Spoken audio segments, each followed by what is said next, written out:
Well, I'm sitting at the bar, obviously. I've got my earpods, plugs, whatever you call them, in because, usually Friday nights when I do a happy hour with Litecoin Lisa, she is at Mount Rushmore. She has an opportunity to be able to speak, an Independence Day celebration going on there. So she's having a good time, and that's awesome. So what I thought I would do is go live. I'm going to go live on Twitter because on YouTube I don't have enough subscribers, so I can't go directly live. Now I can get a third-party program, plug into it, hook up to it, and then go live that way. I just haven't gotten to it. But I thought, well, I'll go live on Twitter. Kept reconnecting. Even though I have a high-speed internet connection, I tested the bandwidth. I'm good on this end. So I think what's going on there is it's just, unable to connect to their servers. They're probably, I don't know, whatever. It's what you get for free, right? So it is what it is. A lot of turmoil going on in the Gulf right now. It is I don't know. This July is supposed to be a big month. A lot of big things happening. We already saw a few days ago with John McAfee. We've got a lot of information coming out about our former president and our current president. A lot of dirt, I think, a lot of skeletons that have been hidden in the closets that are going to start coming out. Where does that leave us? Well, I think where that leaves us is we need to take stock of who we are. We need to start looking at, and I'm sitting down, I usually don't sit down, I can't sit still. So I'm sitting on the bar stool. But we need to take stock of what's important to us. We need to understand, or at least come to grips with in our own minds, what is important and what power we have, what level of freedom we have and we want to exert and fight for. It is Independence Day coming up after all. It's not the 4th of July, it's Independence Day. And we celebrate independence from a nation that was tyrannical. And what gets me is, silver's a big thing. I like silver. Okay, I'm going off on a tangent. You see all these coins and so many of them on so many of these islands and so many of these provinces and these territories. They have the Queen's face on the back. And I just saw, somebody sent me a picture of it was a coin. It was made in the shape of the United States. It had red, white, and blue on it. And then on the back, it had the Queen's image stamped on it. So it came out of one of the banks, that British Empire once, controlled some territory. But it's just the irony of that whole thing. It's like putting Andrew Jackson on a $20 bill. Well, if you know what Andrew Jackson stood for, he did not stand for something like a central bank, a Federal Reserve, and yet he's on the $20 bill. It's almost mocking him. So we see this mockery everywhere we go. We see these images. We see this, almost laughing in our faces. This clown show that we watch every day, this political thing that we watch. It's almost just making a mockery of us if we believe it. If we choose not to believe it, and if we choose a different reality, and this is my point, it's up to us to choose where we want to go. It's up to us to decide who we want to be, how we want to live, what world we want to shape for the future for ourselves and our children. It's completely up to us to manifest that reality. And how do you manifest a reality? Oh, you talk about, creating a world, how do you want to see it? Well, you know what? You do it one step at a time. It's like that journey of 1,000, miles. It begins with the first step. There are many paths to the top of the mountain. It's not straight up. And you pick one and you just start going, but you got to keep moving up. You got to look at yourself, take stock of where you are and say, you know what? I don't like what I see. I don't like how things are going. I want to change it. So how do I change it? Okay, well, you change it little by little by little. And I use it and use it and use it. Don't give the vampire your energy. You realize you're dealing with vampires. You realize they are a den of vipers as I kick the tripod. See, this is why I don't sit down. I'm constantly moving and I kicked it. I should stand up. But they are vampires, and once you understand that that's what they are, then you can start adjusting accordingly. It's like, okay, well, I'm not going to go out into the darkness where they lurk and they can hide and they get the sneak attack on me. I'm not going to go do those things where I can get sucked into that system. I will attack them in the daylight. I will do things to them or not do things for them so that they wither away and die. You quit giving it energy at every level. You look for little things. I remember Disney, I think it was, had not that I'm a fan, but they had, what was it, the Swamp Fox. They had a series, the Francis Marion, the Revolutionary War. And what did he do? He would attack the British, and then run away. He'd capture them, it'd be like he'd plant little tricks and traps, and, it was just this guerrilla type warfare to where you would attack them, you'd poke them, you'd knock them, and, you'd wear them down, and you'd hit them and hit them and hit them and hit them. And the resources that they would have to expend, it became too much. It's like, we can't fight these people. They're like ghosts. They come out of nowhere, and they do these things to us. We don't know what's going to happen next. You fight an unconventional war when they're fighting a conventional war. You realize what their tactics are, and you don't play that game. It's the war game scenario, war games with Matthew Broderick. Was it Ali Sheedy, the girlfriend? But you play this global thermonuclear war, and you play this game where, Russia, or I should say the Soviet Union versus the United States, a simulation of all these missiles. Okay, if you strike at this time, what happens? And you know what? They did all these scenarios. The computer ran it all. At the end of it, it basically said the only way to win is to not play the game. So you don't play their game. You don't play by their rules. You use unconventional tactics, and you look at ways to fight the vampires, or to not give them energy. That's more like it. Because you can fight them, but you know what? They're sneaky, they're sly, they'll do all kinds of, things that, to throw you off. But if you don't give them your power, and you find ways to withdraw that power, and you find ways to where they can't feed anymore off the energy that they need, then they destroy themselves. And you slowly let them bleed away. And so you got to start thinking in those terms. I think in those terms every day. Okay, how can I starve the beast? What can I do to not give it power? While still maintaining a semblance of reality, and, while that system still exists and it is decaying away. I mean, just this month you've got stimulus payments for families with children. What is it, $250 a child or something? Up to a certain amount, if you make less than a certain amount, and they're stimulating. They want to give more money into the system because the system is dying. We live in a debt-based monetary system, and the debt, take for instance this is how it works, hopefully it makes sense, but what's a debt-based system? What's that mean? Well, it's not sound money. It does not hold value unto itself, because they can create this stuff out of nothing, and it's backed by nothing. A friend of mine, I think it was J-Mac, he put a picture, I think it was, but he put a picture of a silver certificate. There used to be dollar bills. They used to be $1, and a dollar represented $1 worth of silver. So many grains of silver, it was defined. It was based on, I think, the Spanish real, pieces of 8. And there, the dollar, in the original sense, was based on that amount of silver. Okay, so when you had a silver certificate in $1 denomination, you could go to the bank, give that silver certificate to someone at the bank, and they would give you $1 worth of silver back. And it was based on the grains, the weight of the silver. It wasn't, now you go buy $1 worth of silver and you get nothing. I mean, you can't even, you can't even get an old 1964 dime, because those are like $2.50, or so. For one of those, a dime. That shows you what they've done to the currency, to the money. So you don't have sound money anymore. It's not backed by anything. It's not backed by gold. It's not backed by silver. It's not backed by anything. The bank doesn't even have enough cash to back up the money that you supposedly have in it. So why do you have anything in it? You realize that you can get bailed in now. Congress has passed legislation that if we have another major banking crisis, the bank can basically take all your funds that are in that bank, because you are now a shareholder, and they're going to take those funds to make themselves solvent. And that's totally legal. And it goes even further, it goes to derivatives, are bailed out first. You're last in line basically at this point if you put your money in the bank. So why are you doing it? Well, because that's what we always did. You go and get the savings account, checking account. They used to write it down when I was young. I had a little book. You'd go, you'd write down the number, deposit, and they'd sign it, the little clerk, and that's how much money you'd have in it.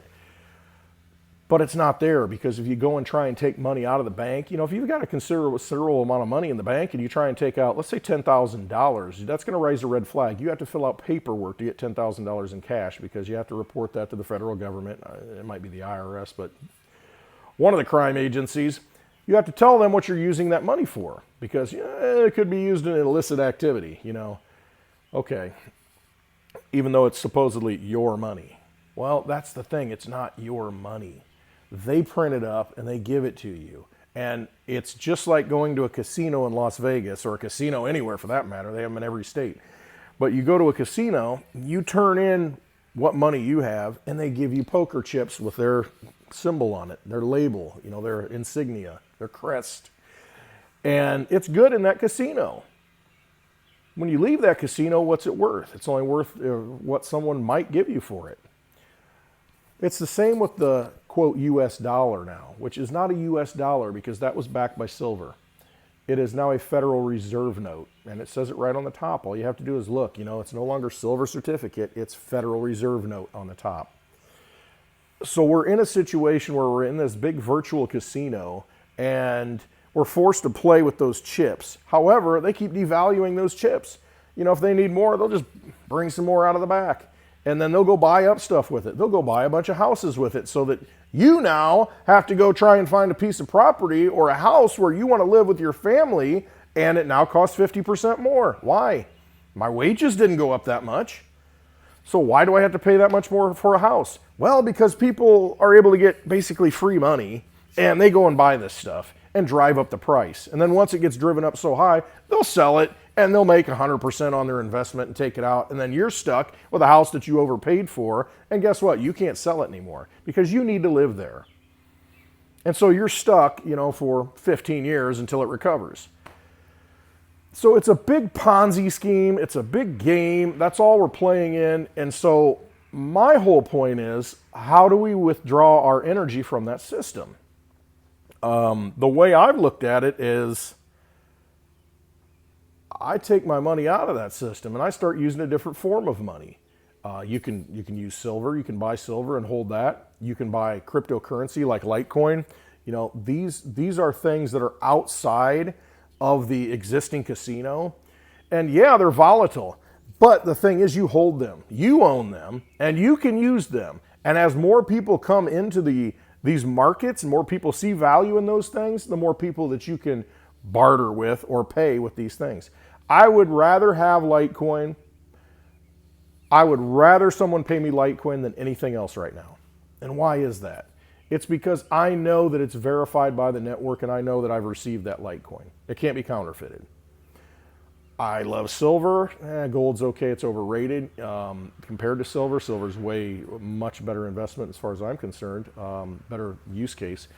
Not going to go into that. But there we go, kicking it again. But you've got a situation where you've got money that you can trust now. Because I know when I receive that I can receive that. It's not counterfeited. You can counterfeit silver. You can counterfeit gold. If you don't have the tools to test it, people can give you $100 bills and pay you in that. But they can be counterfeited. $20 bills. I know a guy 20 years ago. He's buying drinks for everybody. Yeah, here, let's go to the bar. He's paying with $10 bills. Why? Because he had a little machine that printed up $10 bills. And he eventually got caught doing it. But, it was a low denomination. It was $10. I mean, it was easy to pass those things off, and he passed off a lot of them before he got caught. And who's going to think, oh, it's counterfeit $10 bill, $100 bill maybe. And that's the situation, though. I'm no expert in, looking at dollar bills and, currency, and, I'm no gold tester or silver tester. I don't have the equipment to do that. But I do know that the blockchain does all that work for me. The Litecoin blockchain, and any blockchain for that matter, Bitcoin, Digibyte. Great, I got my Digibyte band on here. Big fan of Digibyte. It's a great cryptocurrency. But it's one of those things that you can trust. You don't have to worry about it, because it is sound money for the digital age. We're moving into a digital age where everything is digital. You cannot buy gas if the power's out. You cannot make transactions and you hardly buy anything. You think about it, if the power's out, what can you purchase? I mean, can you go to a store right now and pay in cash?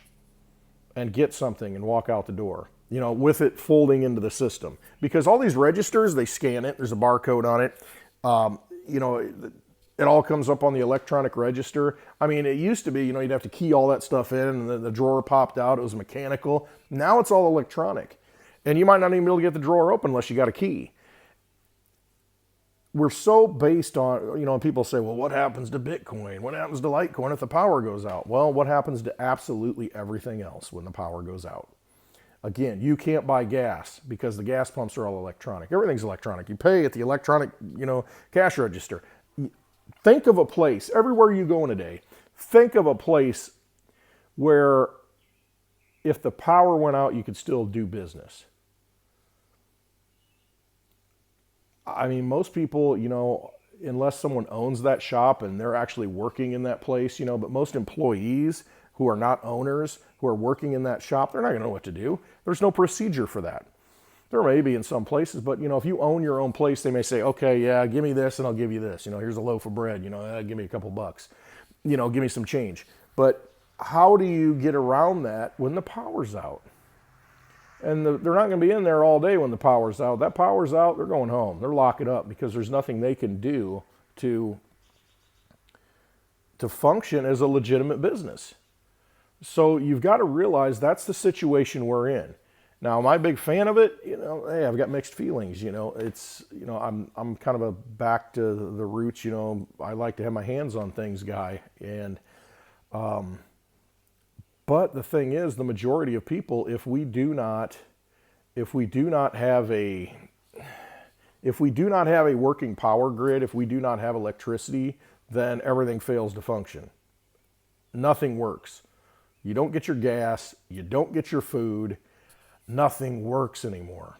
So you got to realize that, okay, you know, we're invested in that future, we're invested in that digital age, and unless you want to go buy a ranch and you want to go, you know, do everything, you know, revert back to, you know, living like an Amish person does, and communities like that, you know, horse and plows and buggies and, you know, those types of scenarios. If unless you do that, you're going to be affected because you live in a digital world. You know, it's not living in a material world like Madonna. It's like we're living in a digital world right now, and there's no way that you can get around that. There's no way to stop that from happening at this point because everything's completely dependent upon it. Your automobile, everything. So yeah, if an EMP hits, you got a problem. Now, is it a problem for the blockchain? Not necessarily, because, you know, that blockchain runs all over the world. There are computers all over the world running that Litecoin network. And it doesn't matter if the North America gets completely wiped out, you know, as far as power through an EMP, you've still got that running all over the world. And it still exists. So when you come back online, or when you move and you take your wallet, you know, your private keys, and you go somewhere else and you restore it, your money's there, the blockchain. It's all on the blockchain. It's all secured by those computers. So, I mean, that's the upside of it. When you're living in a digital world, you need digital money.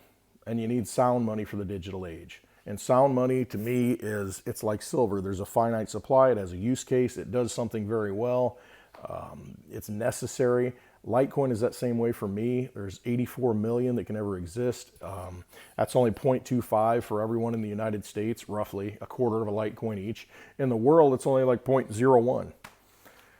There's just not enough to go around. But the thing is, there is, because it's divisible down to the 8th digit. But you see how the value, that piece of the pie, is going to get eaten up by all the people in this country, in the world, as it becomes more used. And so it is a scarce asset. It is something that you can use to bleed energy away from the vampiric system. And that's the most important thing to me. Happy hour. You know, I didn't get to do my happy hour tonight, so I'm doing a little happy hour now. But yeah, I mean, every Friday, go check out Litecoin Lisa on her channel, and I think she simulcasts it onto my channel, my YouTube channel. Check out Happy Hour, 4 p.m. Central Time. We just get together and we talk about all these things, basically like I'm talking about now, except, you know, I've got, you know, a lovely lady on the other side that, you know, tempers me a little bit. But no, it's always great. She's got a show on every day at 4 p.m. You know, every weekday at 4 p.m. with a different cast of characters. I happen to be the character that finishes off the week with Happy Hour and have several drinks. but it's a good time. And it's about talking about community. It's about talking about, how we can change things in this world. And that's exactly the point of it. You're sitting around at a bar and what do? You complain. It's like, oh man, this sucks. This needs to be fixed. That needs to be fixed. Well, we get that stuff out there and start talking about it and figure out ways to do it, how to fix it. So take that energy away from those vampires, figure out ways to do that. My way is to, all right, find sound money outside their system. Start using it, paying people with it. I will pay in Litecoin for everything that I buy if I have that opportunity. Ask any of my friends. When I pay them Litecoin. I don't give them cash. I don't give them Bitcoin. I don't give them anything else. I give them Litecoin, but because to me that is a valuable asset that I want to give them sound money. It's liquid. They can take that. They can cash it in any other currency, that they want to. It's a very useful tool in this war. So that's what I like to do. So I'm a big proponent. I'm a big fan of Litecoin. There are some ways that you can transition over from this old system into the new system. And one is there's something called the Fold app. I made a video yesterday about it. And the Fold app, what that is, you can just download the app and you can buy gift cards with it. And then you get a percent back in Bitcoin. So like if you buy an Amazon gift card, I don't know, you get like 2%. You buy a $100 gift card and you get like 2% back in Bitcoin. But if you have the card, you get like 5% back. You can get the debit card. And then every purchase you make with that debit card that you load up, you get Bitcoin back. So that's a pretty good deal. But you don't even need to get the debit card. Download the Fold app. I think I've got a link in every video where you can download the Fold app. And you don't even need a referral code. I mean, just do it. Download it. Get that Fold app. It's a very useful thing to where you can get Bitcoin for purchasing things. If you're going to, I don't know, Panera Bread, I think's on there. There's all kinds of different gift cards you can buy. So you buy a $10 gift card and you get a percentage of that back in Bitcoin. And then you can take that Bitcoin off and put it in your wallet, your own wallet. So it's not stuck on that app. So it's Fold app, download that. I absolutely recommend it. Get that debit card. You'll be spending that. You'll be putting your money on that and spending that everywhere because you're going to get Bitcoin back every time you make a purchase. LOLLI, LOLLI, another link I've got down here. If you've got, I don't know if it's available for Android phones yet, but for Apple phones, iPhones, download the LOLLI app, and I've got a referral link down here, and I think you get something for doing it, but you download the LOLLI app, and every day you click this little treasure chest, and it gives you a little bit of Bitcoin. Every day, just for having it. So every day you can get a little bit of Bitcoin. And then if you purchase through that app, or through LOLLI, which is an extension on some web browsers, you purchase something from like Chewy.com, for instance, or GoDaddy. I think GoDaddy, it's like 4.5% back in Bitcoin. So if you got $100, that you're going to pay for some hosting, domain names, whatever it is, or buy some dog for cat food off Chewy.com, you get like 4.5%, 5% back. So if you spend $100, you get $5 in Bitcoin. I mean, it's Bitcoin. And then every day you can hit that, and the Fold app's the same way. You can spin the wheel every day, and you get a little bit of Bitcoin. And so it's just a way to accumulate. It's things you're already doing. Just get rewarded for doing it and get into that new system. Find a way to get into that, and then that starts getting you thinking, okay, well, how can I do more? Those are two good products to use. CashApp, I mean, it's good. You can buy Bitcoin on CashApp. Download CashApp, and a lot of times what you can do, you can get the debit card, the CashApp debit card, and they have boosts, they have rewards. Like right now, you can get 5% back of any at one time at a restaurant. So you spend $100, you get 5% Bitcoin back on that purchase. And so they have a lot of cool things like that, and you can buy Bitcoin on there. It's very easy.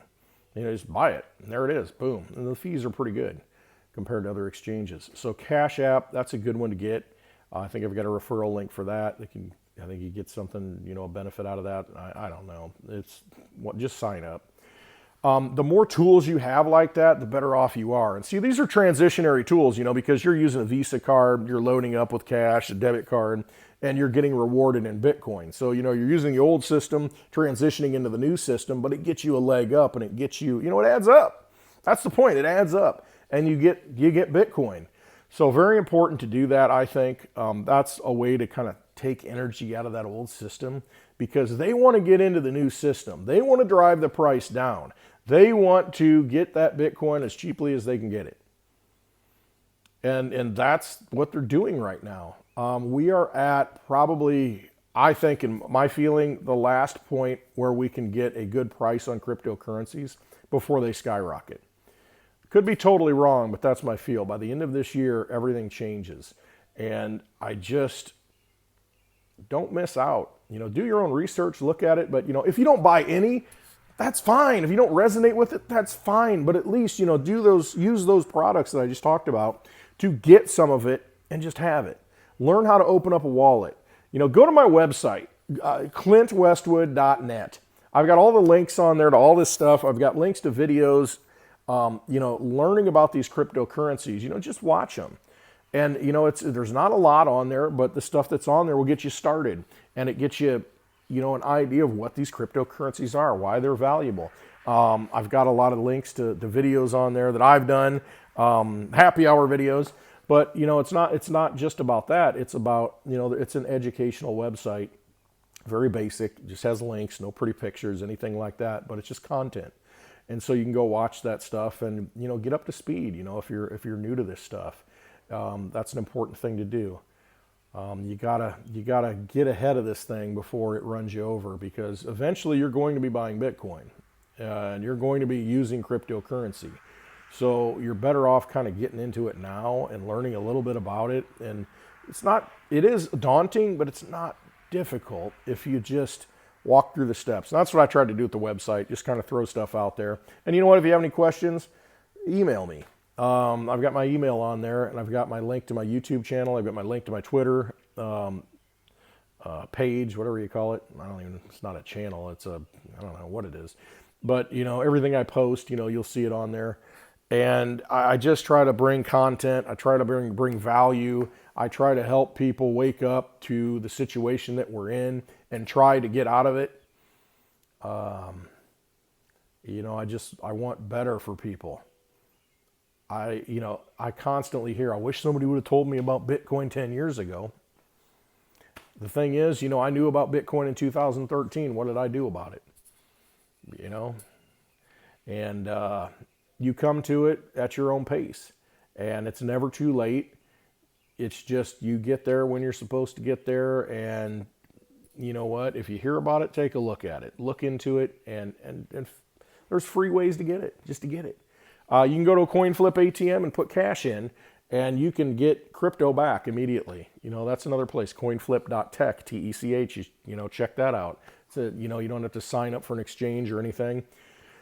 You just download a wallet, and Exodus wallet, Coinomi wallet, what else? Atomic wallet. There's all kind Edge wallet. There's all kinds of wallets that you can download, and you write down that seed phrase. So long as you have that seed phrase, you don't lose that. You can always restore that wallet on any other device. You've got one of those, you can go get crypto at a CoinFlip ATM. They've got them all over the freaking place. You just put $20 in and just try it out, and scan your code and walk away, and guess what? I've got cryptocurrency. Pretty cool. So those are just some methods to think about. Again, happy hour next Friday. I felt like I had to say something tonight because I didn't have my happy hour, and I like to ramble a little bit after I've had a drink or so, and I've only had not even one drink, so I'm good. I'm not obnoxious and rowdy like I can be sometimes. Sorry, Lisa. That's about all I have to say. I hope you all have a great Friday night and have a happy Independence Day. Have a thoughtful Independence Day. Give some thought to where we are, what got us here, and what we need to do to manifest that world that we want to see. We should be doing something every day, small things. It's all incremental. Rome did not fall in a day, but you know what? It fell. So we got to take a look at that, and we got to have an understanding of what we're dealing with and realize that it can't stand too long. We just take little nibbles out of it, and then it collapses. And we just have to be prepared for when that time comes. And so realize what the future holds, what the future money is, and get yourself positioned accordingly. and just kind of think that way. Think about those things. All right. I've got nothing else. I love you all. Thank you for watching me ramble. I hope you have a wonderful Friday night, a great Independence Day. Until next time.